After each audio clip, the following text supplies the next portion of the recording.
Jadi ayat tadi Allah nazzala ahsana hadisi kitaban mutasyabiha masaniya taqsairu minhu juludul ladina yakhshawna rabbahum summa talinu juluduhum wa qulubuhum ila dzikrillah. Ini menjelaskan kepada kita bahawa kita mengenal Allah inilah setinggi-tingginya secara zauqi.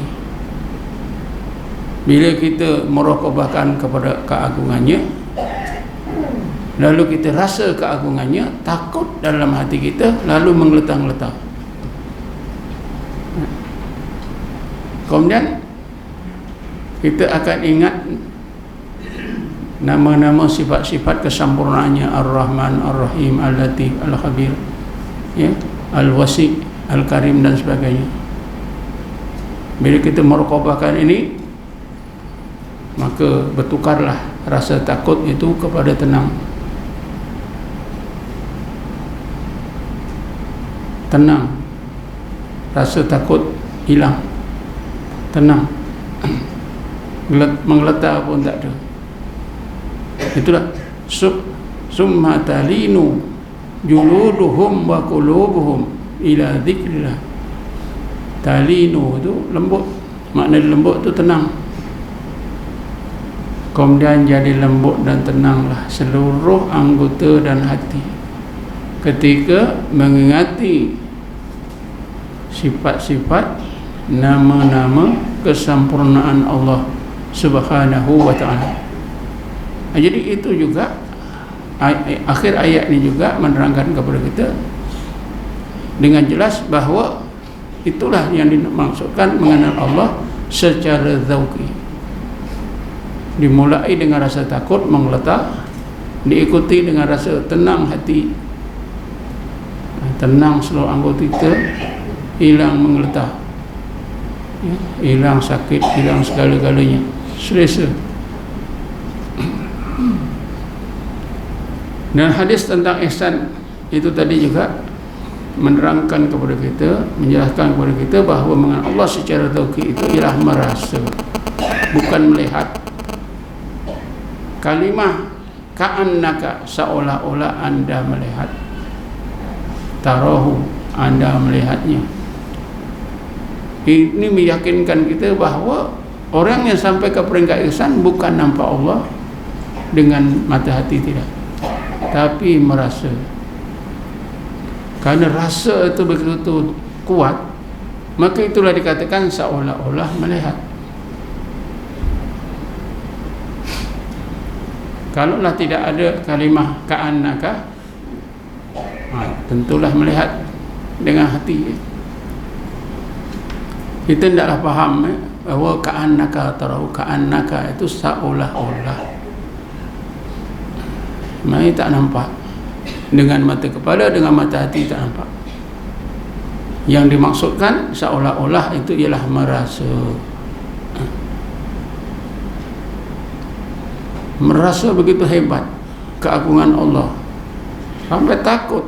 Takut itu menggeletar. Bukan senang tuan-tuan, orang hati kita ni takut, bukan senang. Orang paling takut dengan hantu pun dia hati anggota pun tak geletar sangat. Tapi kalau rasa takut kepada Allah memang menggeletarnya hebat. Nabi berhari-hari baru hilang. Dia turun daripada bukit, daripada Jabal Nur, keluar daripada Gua Hira.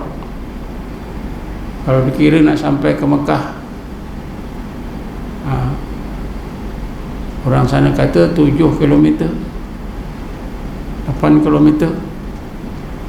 Tentu berjalan 1 jam lebih. Sampai ke rumah masih menggeletar lagi. Nabi takut, berbaring, lemah. Itu rasalah tu. Tapi akhirnya takut hilang, bertukarlah kepada hati Nabi tenang, anggota Nabi selesa, hilang, menggeletar. Inilah yang dimaksudkan mengenal Allah secara zauqi. Maksud saya satu saja, hendaklah kita betulkan. Kalau kita selama ini diberitahu ada pahaman mengenal Allah dengan pandangan hati. Hati boleh melihat Allah, ini tidaklah dibetulkan.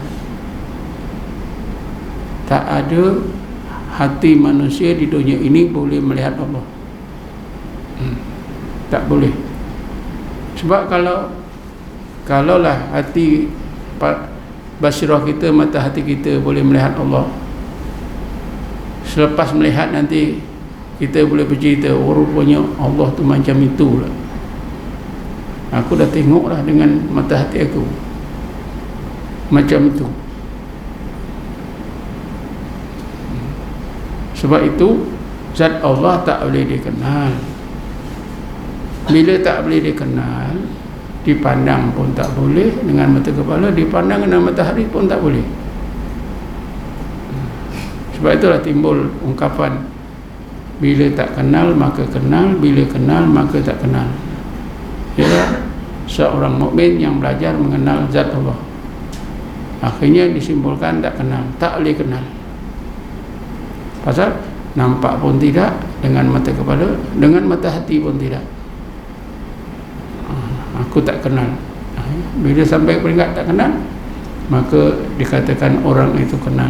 Tapi bila seseorang itu mendakwa dia kenal zat Allah, itu menandakan dia tak kenal.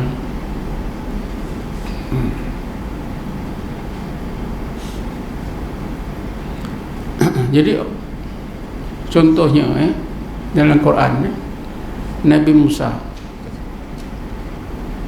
Musa dikurniakan oleh Allah seolah-olah melihat Allah.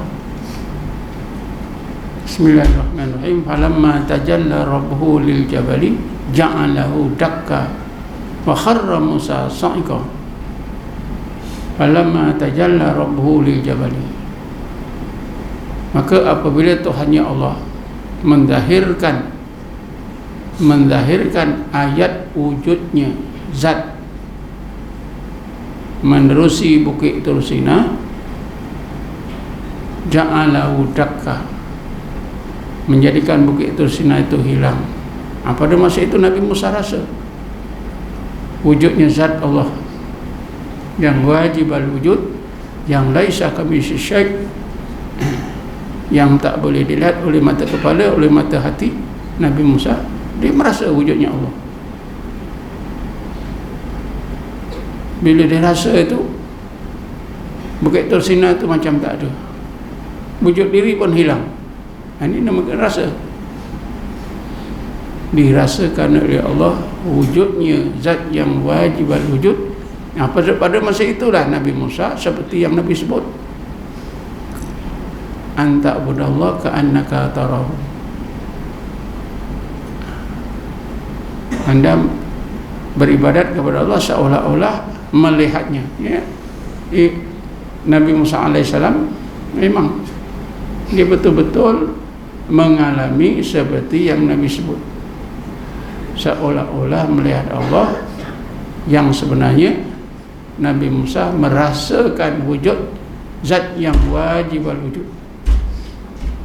sehingga bukit Tursina dan kejadian sekitarnya rasa tak ada.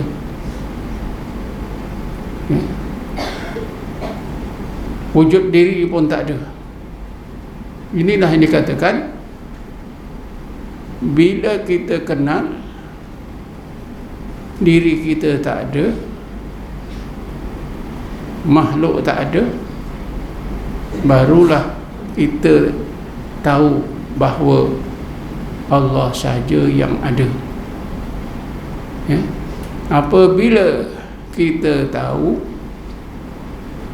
bahawa makhluk itu tak ada, diri kita pun tak ada, maka barulah kita tahu Allah sahaja yang ada. Kan secara zauqi, ja'alahu dakka, wujud diri pun hilang. Ja'alahu dakka, wujud apa itu bukit Tursina hilang. Wa kharra Musa sa'iqa, Nabi Musa jatuh kerana dia rasa wujud diri tak ada. Dia jatuh, fana, difanakkan wujud diri oleh Allah. Bila wujud diri tak ada, tentulah dia tak ada daya, hilang, jatuh, tergulik. Pada masa itu Nabi Musa rasa wujud diri tak ada, wujud makhluk tak ada. Inilah siapa yang tahu wujud makhluk, wujud diri tak ada, barulah dia tahu Allah saja yang ada. Ini semuanya secara zauqi. Nabi Musa tak nampak zat Allah. Cuma yang Allah sampaikan hanyalah ayat wujudnya zat yang wajib wujud. Sebab itu kita mengenal Allah ni mesti ada rabitah. Tak ada rabitah tak boleh, tak boleh kenal. Sebab kita mengenal Allah tu menerusi kesan perbuatannya, kesan sifat-sifatnya, kesan wujudnya. Wujud diri kita ini kesan wujud Allah, kesan pandangan kita, kesan daripada pandangan dia. Pendengaran kita kesan daripada pendengaran dia. Cakap kita kesan daripada kalam dia. Ilmu kita kesan daripada ilmu dia. Kekuatan kita kesan daripada kekuatan dia. Kehendak kita kesan daripada kehendak dia. Tapi bila Allah rasakan semuanya hilang, barulah tahu rupanya Allah sahaja yang sifat qudrat, iradat, ilmu, hayat, sama, basar, kalam. Kita tak ada.